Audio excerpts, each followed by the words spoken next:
Welcome back to The Serial Entrepreneur. I'm your host, Anna Wood. In today's episode, I'm joined by Bethany Hatten and James Wood, co-founders of ClearEar.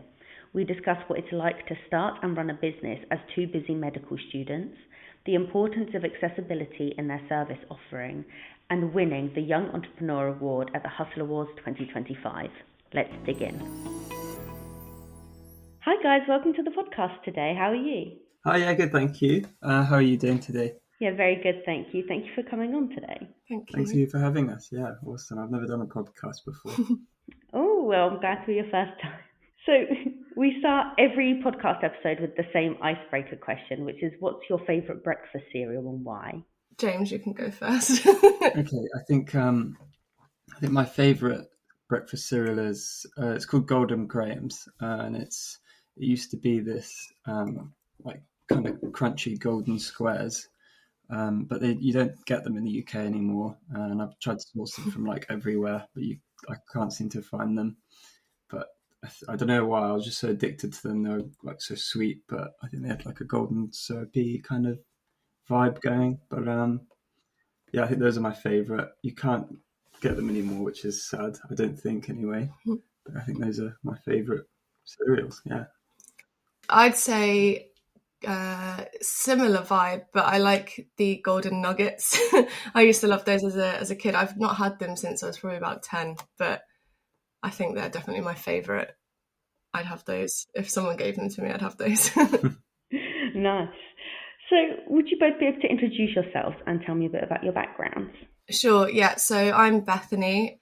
My background is a bit different. So I've gone to uni once, then I worked for a bit, then I went back to uni, and that's where I am now at uni, but also we're running this business, ClearEar, together.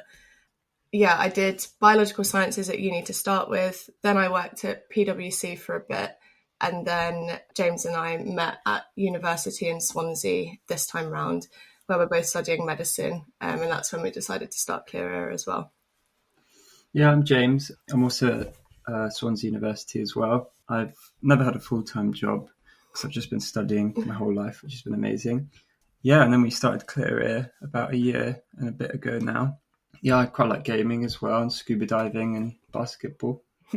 Nice, that leads on well to what is ClearEar and what are you trying to achieve with the business? Sure, so ClearEar is an ear health company that mostly focuses on those with ear issues. So a lot of the time we find that that's the elderly people in care homes, but that's not its limit. There's a lot of younger people that also have ear issues.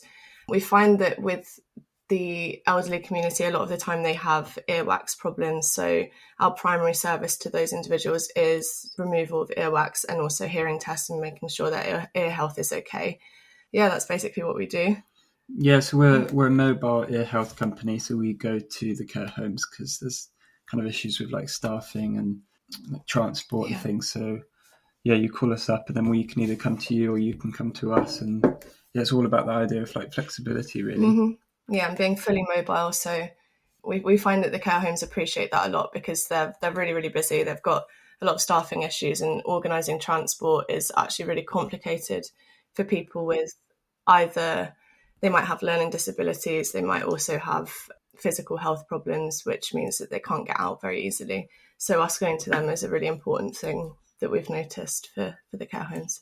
Yeah, that's great. So what was the inspiration behind founding the company, especially as two busy medical students? So I think when we first found out about earwax microsuction and ear health was in an ENT or ear, nose and throat day that we had as part of the uni. And we learnt that it was unregulated in the UK. Yeah. Like ear wax removal and ear health, like this side of it. So we thought that, well, we were quite interested in ENT, so we thought we could kind of go into it and see what happened. And then that's how ClearEar was founded. Yeah, it was kind of more like, it kind of happened by accident almost. So we went to this conference, and we went to the conference because we were really interested in kind of ear health and kind of that side of medicine. So we went obviously not expecting anything, and then we got exposed to like different procedures, and then we thought, this is actually quite interesting. This would be something that we could do ourselves. And it started really, it was more of kind of like an interest thing. We didn't really see ourselves actually like coming up with a business, to be honest. That just kind of happened organically once we'd got trained, and we were like, there's actually a massive market for this. We'd be silly not to actually try and, make something out of it. Yeah, definitely. So what do you think makes ClearEar stand out in the market? I think, like what we talked about before about being mobile, I think that really helps out. Instead of having to go to a clinic, so especially someone, say, in an elderly care home, they'd have to go to their GP to get their ears checked, and then they'd have to come back, and then they'd have to go again to go and get their earwax removed, because the NHS don't offer it anymore in Wales, or it's getting reduced heavily. So we're kind of breaking through those barriers of transport, relying on staff, relying on communications. And we offer, through Timber Health, which is the company that had trained us up and supplies us with all our gear, they offer us free advice. If we can take videos, pictures of inside their ears, and then refer it on to them, their audiologists and ENT consultants kind of look at them and look at the photos and say like what their thoughts were, and if there's any pathology or any issues, and then they can give us advice, and then we can send them a PDF. Yeah, so I think, the main things is that we're fully mobile, so we can go to anywhere across South Wales. We don't charge extra also for home visits, which a lot of our competitors do, and we thought that was really important because we saw some of the prices that people were charging, and we thought that that's not something we really wanted to do. We wanted to make sure it was accessible, or as accessible as possible. And then also, the fact that there's this remote review system. So basically, we're able to get advice from like qualified doctors, qualified audiologists. They'll be able to put their kind of input into a PDF, and then the clients that we see can use that PDF as obviously like a knowledge base, and also they can send that directly to their GP and get fast tracked for like NHS referrals if they need to. Yeah, great. I think it is really important that you guys are kind of like meeting patients where they already are, rather than, like you said, how your competitors are like, oh no, you've got to come to us or charge more for that. Yeah, we really, really didn't want to do that. We wanted to try and make it as accessible as possible, because the main reason that there's such a market for it is because the NHS have defunded this particular service. So it's no longer free at the point of access. So we just wanted to try and make it as accessible as possible for those people. Yeah. Yeah, that's great. So I think something you said earlier has kind of like piqued my interest. James, you said you've kind of studied your whole life, and then Bethany, you were talking about how you have had experience in a corporate before. How do you think both of your experiences, which are different, impact how you kind of run ClearEar? Sure. Yeah, I'd say that honestly, I'm probably more of the like organization person, admin person, kind of knows what needs to be done. And then James has like the enthusiasm, the kindness, the really good patient interaction, and the good skills with patients, and knows how to talk to them and has a really good rapport with them. So I think on that side, it kind of naturally fell that way. Like James does a lot of the appointments in the services. I do a lot of the background work, a lot of the admin and the organisation, I'd say. I think that's a very kind way of saying that I'm not very organised. Yeah, I think Bee's very good with patients as well. She has great manner. Thanks. I think recently I've been doing a bit more of the cleaning, and Bee's been doing a lot more of the admin, because she works in social media as well as a part-time job. Yeah. So you do a lot of the media, everything to do with online kind of stuff. You're really good at that. I think it's really unique that we're both medical students as well, and we're being trained currently in this kind of patient interaction, and the kind of whole idea of holistic health, and how loads of different things, loads of different issues that your body has, it's kind of links with each other. So I think that's quite unique as well, quite humbling too, I think. Yeah, definitely. Though we can't give any advice yet, we're only students. Mm-hmm. Yeah, it kind of works out though that there's like someone who is very organized and kind of like admin driven, and someone who is a bit more like great with the patients. Obviously, you did say you're good with the patients too, but like it's good to kind of have a bit of everything there. Yeah, definitely. And I'd also say that James has, I think, I don't know how to quite explain it, but I guess a lot of creativity behind like where we could go with things and ideas about, I don't know, different ways that we can make the actual process easier. Because I think I'm quite like stuck to the routine of things, whereas James can see things like a bit broader as well, which is really useful. Yeah, that's great.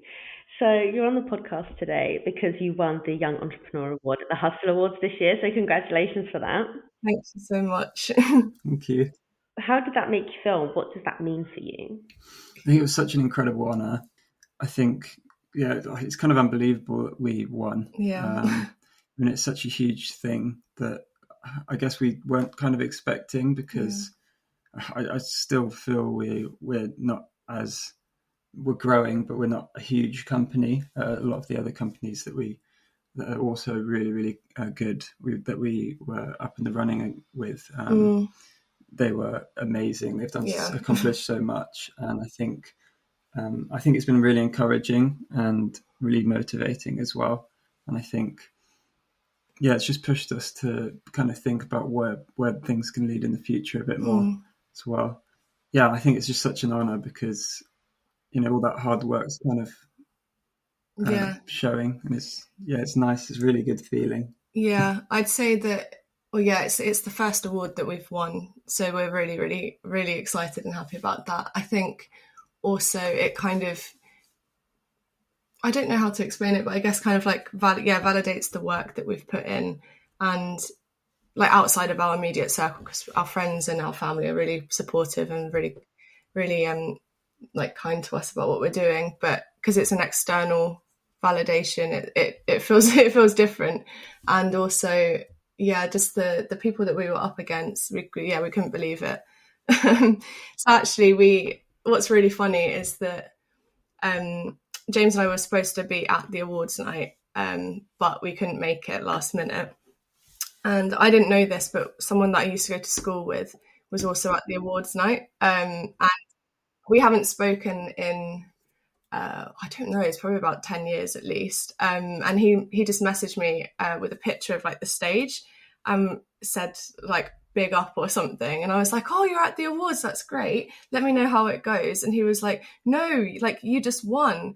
We were like, what? No way. So that's how we found out. It was like almost like live. But yeah, we were like, I can't believe it. I can't believe that's actually happened. What a crazy small world as well, that someone you would have known at school was there. I know, yeah. I mean, I've been seeing the stuff he's been doing. He has a really, really great company himself, actually. But yeah, I didn't realise he'd be at the awards. Yeah, that's amazing. So kind of looking at your journey as a company, what do you think have been some of the biggest challenges so far, and how have you managed to overcome them? Yeah, I think like running a business, being a full-time student, has been pressured at times, I think. And I think where we are in our medical school degree, where we're in our third year, where it's probably the busiest year, where we're at placement all year in hospital, and we're in different hospitals as well. So I think organising that time, especially me, has been, as we've highlighted, has been quite difficult. I think I've a few other responsibilities as well for like medical school rep and things, but I think it's been good training, and I think the learning curve has been quite steep, at least for me, because I have no experience in business whatsoever. And kind of learning like what taxes and things. I see tax as this thing that just like grown-ups do. But yeah, but I think Bee's nearly a chartered accountant, so she's really helped me out with that kind of side of things. Yeah, I think the learning curve's been quite steep, but I think the journey's been awesome. Yeah. Yeah, I'd say that timing has been like really quite pressured for us, because 9 to 5 we're in the hospitals every day, not the weekends though. So the only time we have is after 5 and the weekends. And then occasionally we might have the odd day off here and there. So it works fine for appointments, because quite a lot of people actually want out of hours appointments. They want the weekend appointments and after 5. but it's the doing the stuff in prep for that. It's making sure you're all organised, and doing like all of the behind the scenes stuff that sometimes has been a bit difficult with timing, just because we're so busy. But I think we've learned that there is time to do stuff. It's just what you choose to prioritize and what you choose to give more like attention to or more time to. So yeah.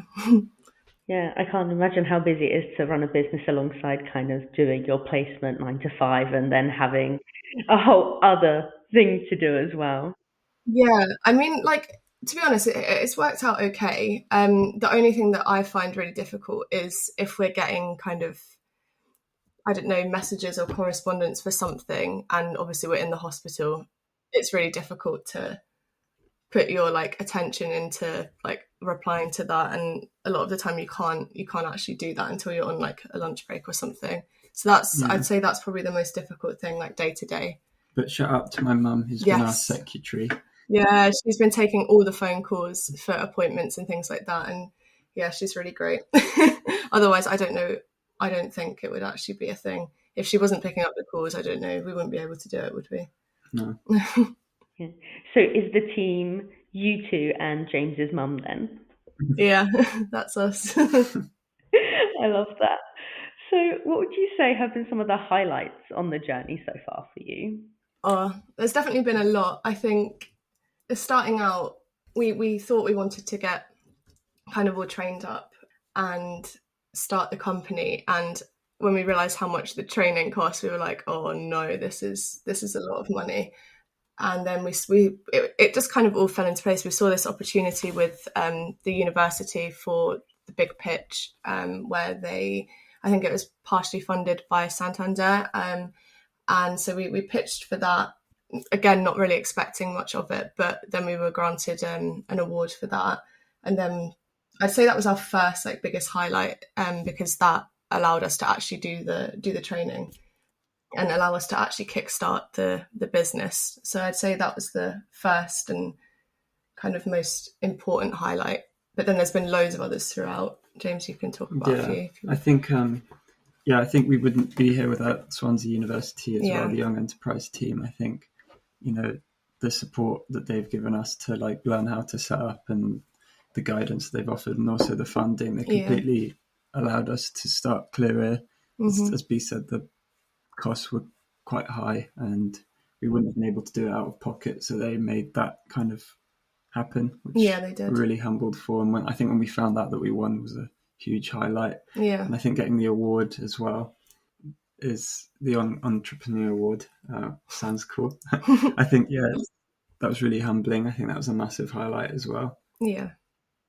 Yeah, and I'd say also probably like the opportunities that we've had just by having a business and going to certain events, the connections that we've made. Also like some of the friends that we might have made as well because of the journey that we've been on. Like there's a few people in like our local area that are at similar-ish stages of their companies that we've met just by chance, and seeing how they're doing and getting ideas and things from them has been like a really important thing that we wouldn't have had if we didn't have ClearEar. I think seeing patients as well is a huge thing for us, and kind of seeing how different that hearing can be when we remove their wax and they're able to hear their loved ones and hear stuff. I think it kind of reminds us why we got into this in the first place. Yeah, definitely. And why I got into medicine in the first place as well. It's just seeing the change in people's lives that you can make, and it's really humbling. Mm-hmm. Yeah, definitely. I hear that from a lot of founders in kind of like all sectors, is seeing the impact that they have on people is truly kind of like what makes it. Because otherwise, without people, a company would really be nothing. Exactly. Yeah, that's so true. Yeah, it's definitely a massive thing. And I think as well, because obviously we've had 3 years experience in hospitals, but you rarely actually get to see the impact that either you're having in the hospital or the team's having, because people's care goes over such a long period of time and you move teams all the time. Whereas with this, it's kind of quite an instant, we go and see them and then they've got improved hearing after. So it's actually really gratifying to know that something we're doing is actually helping right there and then, and helps to kind of ground us as to why we're doing everything we're doing, you know. Great. Do you think your experience with ClearEar has impacted your kind of medical education? So do you think it's improved it in the way you are? Yeah, definitely. In so many ways, like, because almost every day we're like looking in people's ears, we can easily like identify the anatomy, easily see, you know, what pathologies could be there, even though we're not allowed to give advice at this stage. We can identify them for ourselves. And I think that's been really important for some of our exams that we've had. Like, I think that now I'd say ears are like pretty good for us for the exams. Like, if those come up, we're happy. And then not only that, but being able to talk to different patients, different people, especially those with hearing problems and those that might be kind of housebound. It's a really different kind of person that maybe we actually wouldn't usually see in the hospital that often. So that's really helped us with different communication styles and things like that. Yeah, what would you say? Yeah. I agree. I concur. Perfect. I think humbling. I think that it's really helpful to see all these patients as well and kind of learn that kind of patient interaction sign, and learn from what kind of things you can say that can ease patients as well, make them feel better. And every pathology and every ear is different, so seeing it's just learning as well and on the job, which is really good. I'm not sure if I want to do ENT yet. I think it'd be really cool as a future career. I'm quite interested in it. Maybe A&E, I'm not sure, but I think ENT's really, really interesting. Yeah. Yeah, and I think also as well, like having this experience will be really important moving forward. So hopefully this time next year we'll both be doctors if everything goes to plan. So when we're applying to like specialty training and things like that, I think this experience will be really, really important for us to kind of talk about and to reflect on as well, and hopefully set us apart from some other people, because at the moment I think it's really, really competitive, some of these specialties. So I think it'll be quite useful for us as well. Great. So what lessons have you both learned since founding the company? I think costs are always higher than you think they are, and profits are always lower than you think they are as well. Yeah, there's so many hidden costs that you don't really think about when you're setting something up. Even if you're thinking about doing everything yourself and not hiring anyone else, like there's so many costs that you just don't think about. I'd say, being prepared to adapt as well, I think is a huge thing. Things don't always go to plan, or things don't happen when you think they will. So it's just being able to kind of realize that, have a backup plan, or just completely change your direction. I think that's a huge thing in business as well, and changing times as well. I'd also say that probably it's not really a lesson, but it's more just like something we've noticed. Like, a lot of people are really, really kind and really kind of up for helping. When we've asked for advice and asked for help from people, I think literally every single person has been kind enough to do that. So I think that's something that we've kind of realised, that there is a lot of opportunities out there and a lot of people that want to help. You just have to, be honest with them and tell them what your situation is and how you would appreciate their help if they're willing to give it to you. I think being proactive is a huge part as well, and going out there and doing stuff. Nothing's really going to come to you if you don't apply. I think Bee's really good at looking at everything that we can apply for, like grants and opportunities and things. Like, ClearEar nothing if you didn't do that, I think. But also, it's just going to care homes. So when we first started, we didn't have any rep or any reputation or anything. And it took us going to care homes and, being proactive and saying, look, we've started this company, we can come to you to help your residents with their ears and things. It took a while, and took quite a lot of care homes of just going around to them and keep going back to them more than once as well. And, we had a side little business with like making wreaths at Christmas. We made all these wreaths, and we couldn't sell them all. Yeah, because the market that we were supposed to go to got cancelled because of bad weather. So we had like 30 wreaths that we didn't really know what to do with. So we just thought.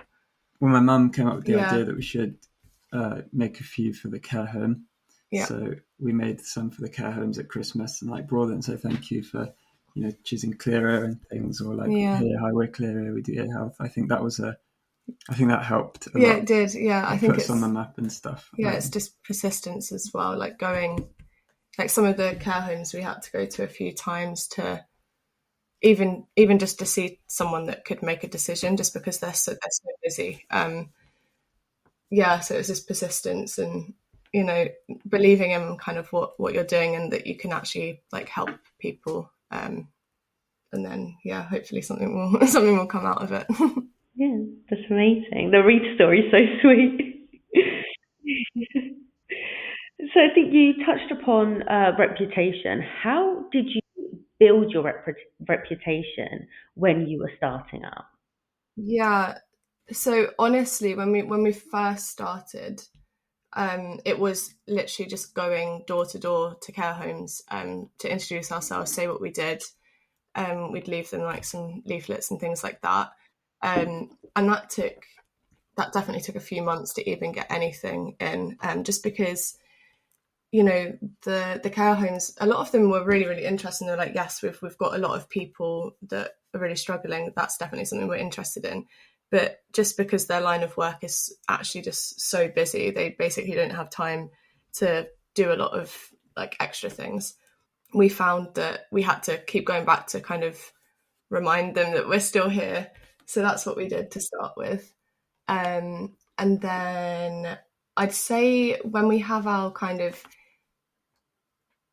like clients that aren't from care homes, so people that, you know, just live at home with whoever, those individuals, we've found that that's been kind of word of mouth. They've just kind of spoken to each other, I guess.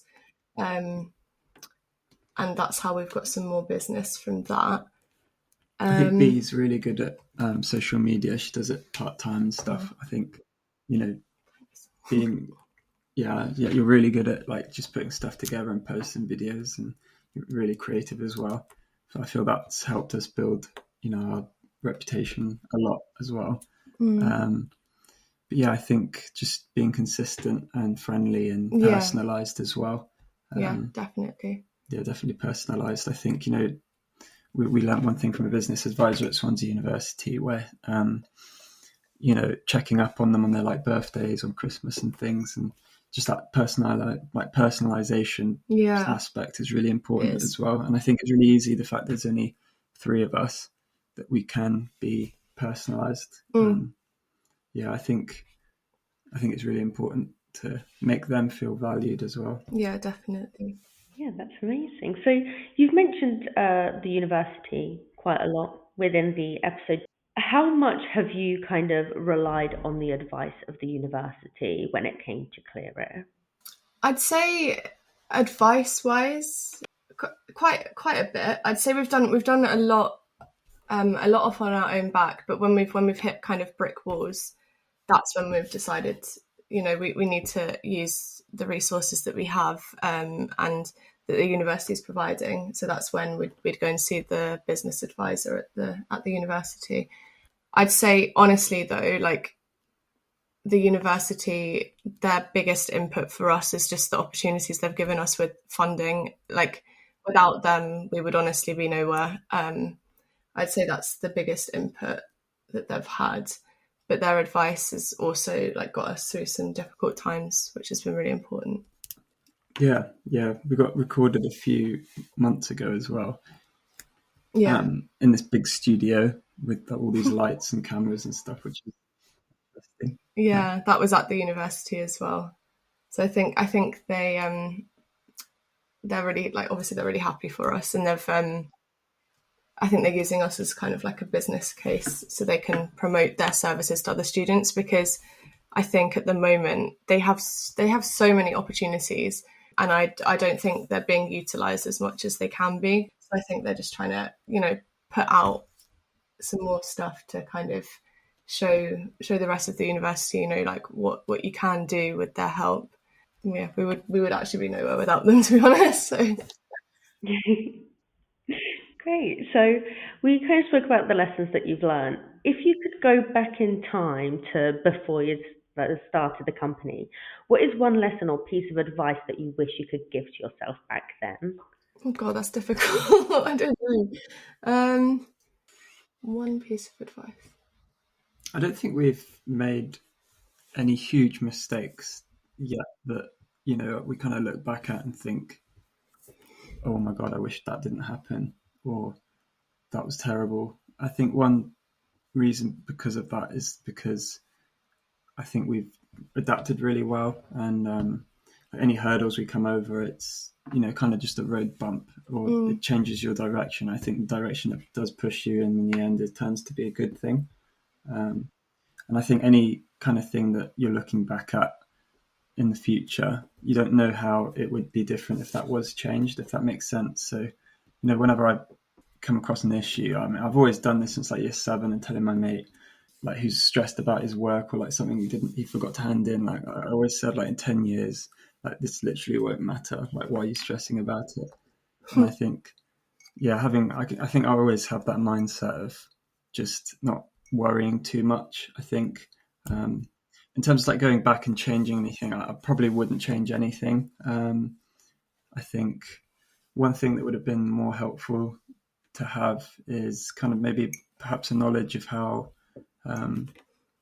like tax and things that you need to apply for with bank accounts and all of that for like business bank accounts and things. I think that would have saved a lot of time. But that being said, I think you have to learn somehow, and I think that's just the way that I kind of learned. I think yeah, I think I wouldn't change anything, I don't think. No, I don't think I'd change anything. So I would say, you said you have that mindset where you don't want to stress over things too much. That stresses me out. I wish I could be more like that. But even just the idea of that really stresses me out. I don't know. Yeah, I feel your stressing kind of gets stuff done sometimes. Yeah, that's true. Yeah, maybe it's a bit too much at times. Yeah, but yeah. So maybe I would like to change that. That would be good if I could be less stressed about things. I think I'll change that as well, actually. Yeah, I think that kind of goes back to the thing at the beginning, how you were saying how you're very kind of like admin, organized, and it kind of goes to show how James, you're like, yeah, everything's cool, everything's fine, I'm very chill with everything. That's very true. So what do you think the future holds for ClearEar and yourselves? Do you have any big plans that you can just talk about? So we didn't actually expect it to even get as far as it has, because we weren't even really thinking about starting a business. So it kind of, like I said before, it kind of happened. Everything just kind of fell into place. So if I'm honest, we haven't given too much thought about what's going to happen. The only thing, there's a couple of things that we can say, and one of them is that kind of in this time next year, we're hoping to be doctors. So we think things might change personally for us in the way that we probably won't be able to do, the day-to-day appointments and things like that. We would really, really like to hand over kind of the business in some way, shape or form to kind of maybe other medical students, those that are kind of in our position that want to kind of get more hands-on experience with patient care and things like that, and also get business experience. We're not exactly sure on what that will look like, but we do think that we might have to step away a bit when we're doctors. Yeah, I think for the meantime, I think for me, going to all these care homes and getting as many more care homes as we can for now, I think that would be awesome. Yeah. Getting more customers. Yeah. I'd love it to keep going, ClearEar. I think maybe getting to the point where we could get employees and things and train more people up to do this. And we've had a real good connection with some of these care homes and partnerships. I don't want that kind of just to fizzle out into nothing. I want something to be left behind. Yes. Yeah. Getting there, I don't know how. We've got a few ideas, but getting there, I guess we'll see. I think one thing that ClearEar has really done for me is show me how interesting business is as a whole. And I think I'm really interested in, surgical equipment, I think, and that kind of side of medicine. And I've had so many ideas of like how different types of equipment that could be used in surgeries that aren't used now. So I think, ClearEar is a stepping stone to that as well. Yeah, I think definitely. it's given, and, seeing all these people like Kate Bosch. I think it's Kate Bash. Kate Bash. I think. She's a person that we met at a conference that she's founded 2 startup companies, and she's into like women's health in her equipment, and she's been a big inspiration for us. Yeah, definitely. I think we also have spoken to her, and she's kind of allowed us to see that some of our ideas about where we might want to go with kind of technology and like equipment, she's made us kind of realize that that's actually possible. Because in my head, I was thinking, all these ideas are great, but how on earth would we be able to even, put something together and have the kind of finance behind us to put something together? But she's kind of opened up the doors to make us realize that there is definitely a possibility for something like that to happen, and we don't have to like kind of do it just me and James on our own. Like, we can get help with that. So I think, without ClearEar, we wouldn't have gone to that event, we wouldn't have met Kate, we wouldn't have even realised that some of our ideas could actually become something, So I think it's exciting to look into the future and think that some of those things could kind of come true that we've been planning. Yeah, I think whether that kind of continues, and obviously you're training to be doctors, do you think you'd be interested in kind of founding more businesses down the line? Yeah, definitely. Yeah, and also like James said, it'd be really, really disappointing if ClearEar just kind of stopped like this time next year. Like, we want to keep it going. It's just, I think we'll have to step away from the kind of patient-facing role, because I don't actually think we'll have time for that, unfortunately, then. But I definitely see us doing something else in the future, like especially, with all of the kind of day-to-day experience we have, like in hospitals, in the NHS, we can kind of see where some of the inefficiencies may lie. And, we've already figured out loads of different things that we could do, we could put into place if we just had a little bit of help from external people. And I think that's definitely a direction that we're thinking about, and how we can put those things like into reality. Yeah, amazing. And that leads on to my last question is there anything else you wanted to add or plug at the end of the podcast? I think if anyone that's listening knows where any Golden Grahams are in the UK, I think that would be great. I think you should contact ClearEar, because I've been looking for this cereal for about 10 years now. So if you can find it or source it, do please let me know. Perfect. And thank you so much as well. Yeah, thank you. You guys for thanks for inviting us on. Thank you so much. I've never been on one of these things before. No, me neither. Cool. Yeah. Also, thank you so much to all of the judges and everyone kind of behind the scenes doing stuff for like the Hustle Awards and the Startup magazine. Thank you so much, and thank you for believing in us and giving us this award. It's really, really, really, really great. I can't believe it still. Yeah, well, thank you guys for coming on the podcast today. Good luck on your journeys, all of them, from becoming doctors to finding your Golden Grahams. Yeah, it's been amazing talking with you and learning more about your journeys and what you're up to. If you liked this episode, be sure to subscribe to the podcast and check out Startup Magazine's socials to stay up to date on the latest startups news.